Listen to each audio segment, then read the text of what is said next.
hopefully be sat on the front of the 4x4 again, ready to do some more action. Okay. Firstly, I'm going to show you the elements of the winch. We have here the remote lead, which plugs into what is called the control pack, and then there's a switch one direction, the other direction, which operates the winch. This is the control pack, as I said. Within this control pack there are 4 solenoids, 2 to go in one direction, 2 for the other direction. That then sends the current to the motor, which is underneath here. There's a rod which comes from the motor right across into this part, which is the gearbox. Within this gearbox is a set of planetary gears which reduces the speed of the motor to then enable to turn this drum at a lot slower speed, producing the power. Within this drum is a brake assembly. When the winch is being pulled in, then the brake assembly is released. As soon as it's stopped, then the brake is applied, which stops your 4x4 going down a hill if you're being pulled up an incline. If we take this cover off, here we have the solenoids, 1, 2, 3, 4, and the various small connections are from the control socket, which marries up with the lead. As I say, there are 2 solenoids for one direction, 2 solenoids for the other direction. Each one has to work to do its job. The main feed, if it's still on the 4-wheel drive, will have the red connection to it like so. If that isn't there, then generally on most winches there will be the feed for your control lead, and that is the main positive connection. So because this is off the car, there's the main positive connection. It's loose, so that's an indication that that is the positive lead which has been taken off the vehicle. So that's the positive connection sorted. Then if we tip the winch up, underneath here we have the earth connection, and we've just got to make sure that it's all nice and clean. This is a bit grubby, but not too bad. The bolt is quite clean, so now we can put on our earth wire. Got to make sure that we put this back on as well. This is the earth to the control pack, because everything needs the positive and negative. So we put that one in there, and again, just snug. It doesn't need to be really tight. Okay, give it some live. Okay, now I'm going to take the remote and just have a look inside. On this winch we've got some sockets in there and pins in the remote. We just need to make sure that they're clean. Sometimes these will go a bit green with water that's introduced, and it starts to corrode, but this one's quite good, so I know we're okay with this. So we'll put this in here. We'll take our lead and then test to see what we've got. Just bearing in mind, in safety, it can be potentially dangerous. It's better to keep your fingers away from the drum, and just be aware that things could happen. I've actually put on my battery pack here a place where if things do go pear-shaped, I can just quickly snap it apart like so.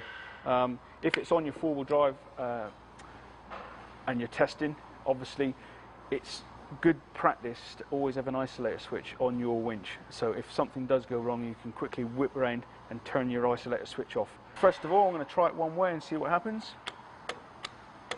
and there we have a click. So that is telling me solenoids are working, they're clicking over, but the motor's not turning. We'll go the other way, same again. Motor is not turning, solenoids are clicking. This doesn't mean the solenoids are okay, it means they're getting power. Within here is an electrical coil, and there's a piece of, if I use a spanner and my 2 fingers, there's your contacts, and here's a piece of metal. When the solenoid is energized, the piece of metal is thrown up, and those 2 then make contact. Now, this could be clicking and being thrown up, and there's bad connections on there. It could be that it's clicking part way There's lots of things that can be going on here, which we can have a look at in a minute. But this is telling me, obviously, we've got issues. So that's this bit just checked for the moment. So I've got in my mind, we've got a problem here. Now I'm just going to go over to the gearbox to see if we've got any problems here just initially.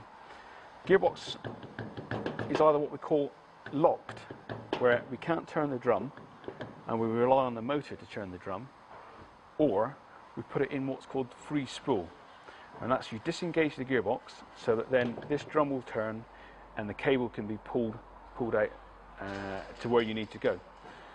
On this particular winch is this lever here, turned 180 degrees, and then that will then become unlocked. It's in free spool.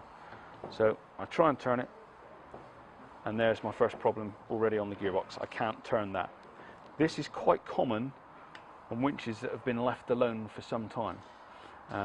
Water gets inside them. There's a gear in this one which slides across, and it's not being able to. So that could be water is rusted. Lots of things could be going on in here. So second problem.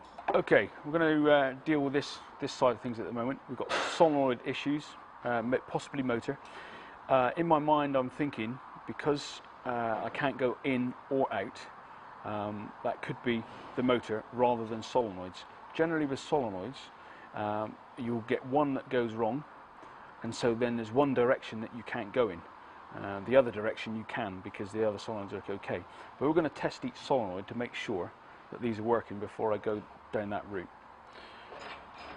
All you need to do that is just a standard, straightforward test lamp. We put our earth on the battery, and then we test if we've got the power there, which we have. Now, to do this, what we need to do is click the switch over and then test the solenoids. Now I know, because this is a warn, the green wire means going in, so I can go to that one immediately. So I'm going to try and pull it in. There, that solenoid is getting life from my control switch, because there's the power. So my next test of that solenoid, because it's getting its power there, and at rest there's no power there. When I activate this solenoid, there should be power coming here. So I activate it, and there we go. That was a bad connection on the light. So that solenoid is good. So because there's two, I need to check the next one. I'm going for the green wire again, which is this one up here. So I check that that green wire is getting life first of all, which it is. And so now this one should be going live when I click it over, which it is there. I'll check that one, which it is there as well. So that tells me that those two solenoids are good. But I'll check the other two solenoids as well. On a warn, this is on with this one is black wire here. So life there, no life there at rest. We check that that's getting life, which it is. The small wire from my pack here, and we see if this is going live, which it is. We go across to the second solenoid. Just check the little wire. It's getting life, and again, these should. That one's not getting it. Look. So let's check this side. That one is. Make sure we've got a good connection. Yeah, that one is as well. So it's very important So to make sure you've got a good connection on your lead light. Every so often it's worth just putting it on the main lead just to make sure your light's okay. Check that again, there. So this is telling me that all four of these solenoids are fine. If for any reason we were testing a solenoid and it didn't light up when we clicked it over, then that is saying that that solenoid is dodgy. We would then have to just take this out, renew that solenoid, and that should fix the problem. But as I said before, this is going is not working in either direction, so there would have to be two solenoids that didn't work, one on one side, one direction, one on the other side, that direction. But as I said before, these are working fine. The motor is getting its current, so my next stage is to go to the motor, because it's the motor that I feel is the problem. Right, the first thing I'm going to do, and this is the most important thing, is to remember to disconnect the power lead. Otherwise we can have a few sparks flying when we're taking things to pieces. What I need to do now is to get rid of this control pack. So I'll take the positive wires out of the way first of all, then the earth. If it was still on the front of your 4x4, this is at the stage that you now would take it off. Just one thing to point out, on a worn, if you're working on a worn, we always pretty much think that red means positive for some reason. Warren decided in the early days that they were going to use red wire for negative, so just be aware of that on a worn winch. All winches do vary, but as I said before, this is pretty much a generic winch. A lot of winches are based on this idea. So we need to take off this bracket. Okay, comes away like so. And now we have 3 connections on the motor, and peel these rubber boots back. And a lot of motors, you have a terminal which is F1, and it's stamped on the motor. There's F1 stamped there. At the back is F2, so it's F1, F2, and an A terminal. So F1, F2, and A. On the Warns, if they're quite new, they have got it written on there, F1, F2, and A. And I make my own marks just to make sure it all goes back in the same place. And I leave A blank, and I just put 1 line on there and 2 lines on there. There's my F1, F2, and A. These terminals, when being undone, can turn. They must not be allowed to turn, because what happens inside, that will twist off part of the motor, which will ruin your motor. So by holding on to the wire at the same time as turning, and watch the stud, and as you undo, the stud didn't move, the spanner moved, so that nut is undone, and that's fine. If they try to move, you can put another spanner on there and just make sure that that one's tight, and then you're going to try and just undo things without that stud turning. Again, I say, I can't stress the point strong enough, that must not be allowed to turn. Watch the stud, and that's trying to turn. So I put pressure on that wire to stop it turning round, and pressure on there, and this one is a tight one.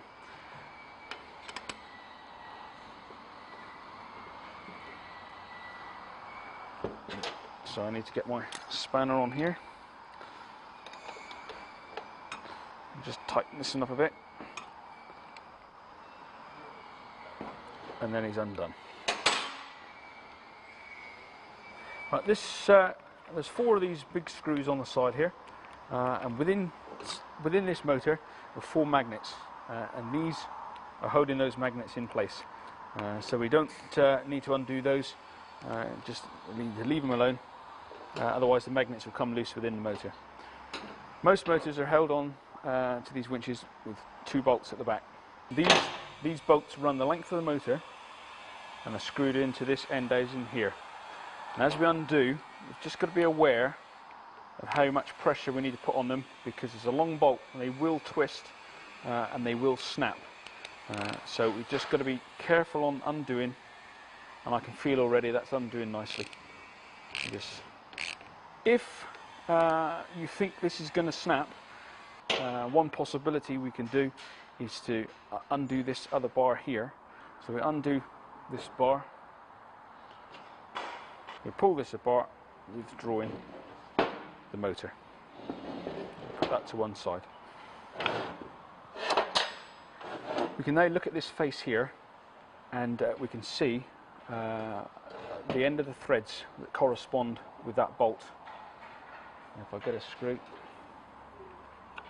and clean out that hole either side, what could be done is to try and put some penetrating oil down through there, leave it for a while in the hope that it will unseize. So with a warn, there is another set of holes which is 90 degrees out from there. The motor can be turned and use those holes with some new bolts if you can't drill these out, but that's okay as long as where it's mounted it doesn't interfere with the bumper or the back of your, or sorry, the front of your four-wheel drive. You know, this can be turned, but it does present its problems. Ideally, it needs to be like so. I'm just sort of wiggling the motor here, which enables the bolt to undo a bit easier, and then we take it out. So that's the two bolts undone. Now the motor can be withdrawn. Within this part of the winch is a bearing, and that bearing supports the motor at this end. Very often on a winch that hasn't been used for a while, it's been sat on the front of the four-wheel drive for some time, the motor rusts onto that bearing, and as you withdraw the motor, part of the motor stays. At this stage that's not a big deal, because that's what happens and we can deal with that. But ideally you want to take the motor off in one assembly. So what you have to do is just gently slide this back and look inside and see if everything's coming. With this one it is. I can see already that the spindle on the end of the motor is coming as well. If not, what you can do is just grab a screwdriver and poke in and try and lever everything with it, like so. Everything's coming with that motor. If I turn this, I can see now that this has had some water in it, and things are a bit corroded in there. So it's not a huge problem. It just makes me and helps me assess what's going on with this winch at the moment. As you can see, it looks quite a new motor. It's not too bad, it's just very grotty and grubby. What I need to do now is just take this end off and just gently tap and get this cap off the end of the motor. And we need to hold the motor spindle at one end and just gently lever this off like so. I can pretty much tell the issue with this motor here. If we look at this surface, it's very grubby. What should it look like? If I just get a piece of emery cloth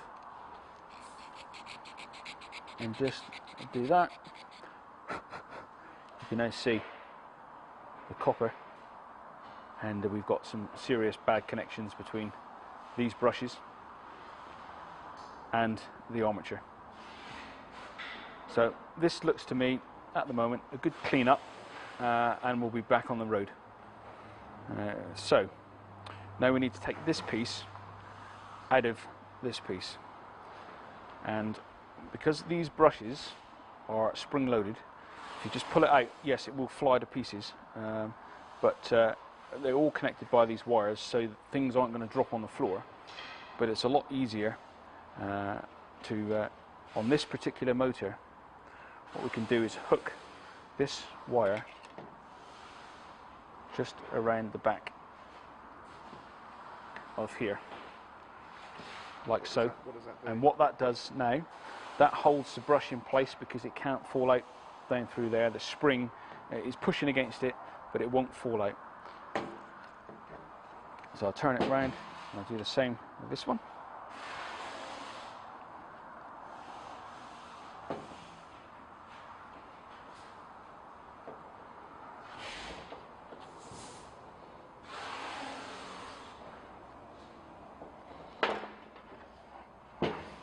So now with those brushes hooked up on there, we can gently start to pull the centre of the winch out. As you see, this piece is coming with it,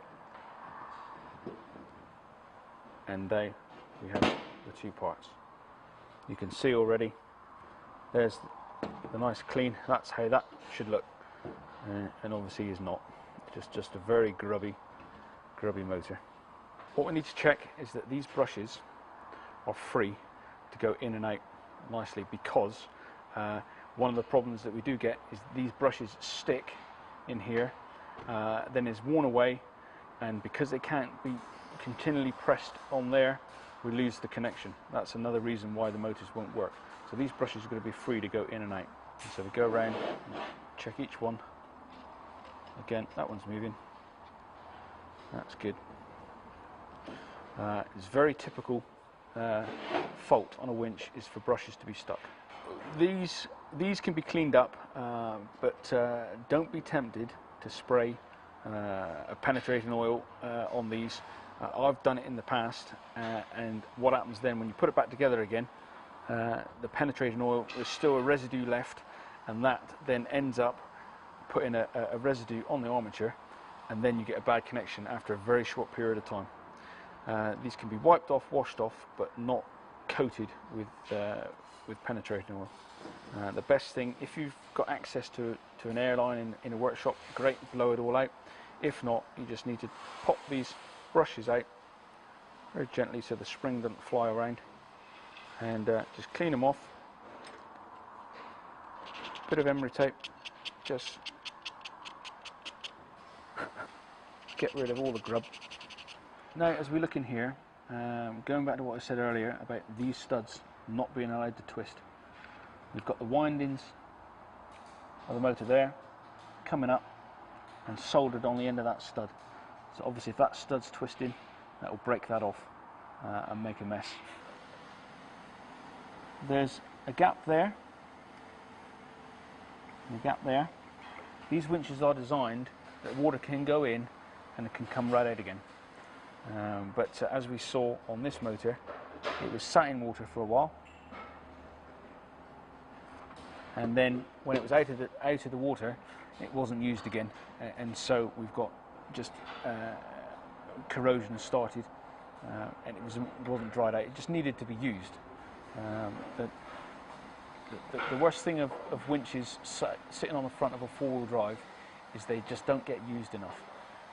They just sit there and sit there and sit there, and it just they will then let you down. Winches, they just like to be used all the time. It just keeps them going. Right, what I need to do is to clean this up. I'm going to take this part and use a piece of emery tape and clean the armature up, clean this rust off of here. I'll be using an airline, you can use a compressor or whatever, just to blow out all the dust on this part. Then I can inspect it to make sure it's okay. Same with the brushes. We'll be cleaning all these off with the emery tape, blowing it out with the airline, and also cleaning up these magnets, scraping out all this loose stuff here, and just giving it a good blowout. And then again, I can inspect it and make sure everything's okay. What I do go over it afterwards is what they call Scotch block, which is a bodywork thing really, but it does perfect job on stuff like this. Just it cleans it up, smooths it up nicely. When the motor gets really hot, these are soldered together here. These wires are soldered. You can't see this because it's underneath here, but you do notice sometimes silver patches. With this one, this is a worn motor as well, but it's for a different model. We can see that this has got so hot, the solder's started to run, because this is silver, and it's been run out, to the point that one of the windings has let go and has come away. That motor is pretty useless now. Also, these segments here will rise up, and so when the brushes come along here, it hits that part. So you have to make sure that these are all nicely smooth and in line, hasn't got hot. This motor is a good motor. It hasn't been used a lot, so this is in very good condition. It doesn't look like it's got hot at all. Again, on the initial inspection, it was a contact issue, and this is telling me all the same. It was just a contact issue on this part of the armature. Another thing to check is the bearing on the end of here. It's all nice and smooth. This one's nice and smooth. I've now cleaned that up, blown it out. Bearing's good. No solder around here. All these are nice and level. They're not let go. So that's ready for putting back together again. there we go to put this part of the motor back together again. We take our spring, and put the spring into its holder, face it that way, get a brush, okay, make sure it's all nice and clean, put the brush in, put it back and hook that wire in place to keep it in. What I didn't mention, but I mentioned now, is these brushes. They're quite good. They're not much longer than that from new, so there's plenty of life left in that brush. If we were coming down to about this amount left, then we'd be needing a new brush pack. Now, obviously, every winch isn't the same. All variation of a theme. With these, I can hook that wire in and it holds in. Some might be a different type of spring, but you just need to look at the brush pack and find a way of being able to hold those brushes in. Usually there is a way to do it, because otherwise assembly is quite difficult. You just need to look inside this end cap now as well, ready for putting it back together again. Again, you can see here where it's been sat in that water. So we just need to get rid of all this. Right, now we've got